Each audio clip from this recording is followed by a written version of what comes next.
story is interesting, as the events that led up to the conflict of the story, as well as the name of the story itself, ties directly back to Help Wanted, with Brock wanting Steve to work on 3 games that would eventually go on to be in the Freddy Fazbear's virtual experience. Another interesting thing to note is the odd ringing noises heard throughout the story, as well as the strange room that Steve stays in, which has tread marks on the floor and trapdoors on the walls and ceilings. This could imply that Fazbear Entertainment could be using illusion discs, possibly taken from Henry, who they had prior contact with, to control their workers and keep them in line, which we know wouldn't work because of the awakening of Glitchtrap and Jeremy's death.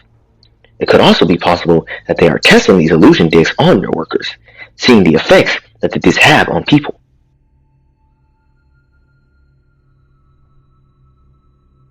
This story doesn't show anything too interesting, although it does show more areas and attractions within the massive Pizzaplex, showing off the tubes in the Happs robot, which is likely one of the many robots infected and corrupted by Afton.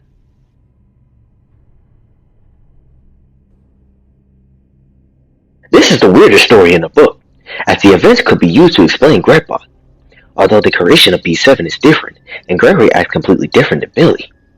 The most interesting part of the story is the role of Freddy and friends, which seems to influence Billy's strange behavior as a whole.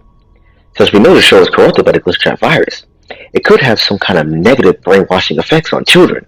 causing them to act strange or possibly downright violent towards others under the influence of Afton.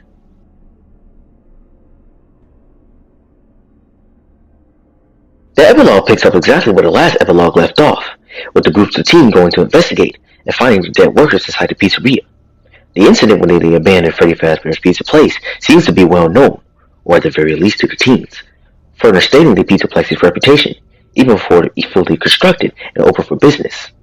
Since we don't see the bodies of the workers later on in the security breach, it might be possible that either Fazbear Entertainment went back down to the ruins of the pizzeria and gathered up these bodies in order to sweep their deaths under the rug. Or, in a more dark twist, the Blob could have eventually absorbed these bodies into its mass, with their rotting corpses eventually being buried under the massive amount of animatronic and endoskeletons the amalgamation would absorb over the course of the Pizzaplex's construction and opening.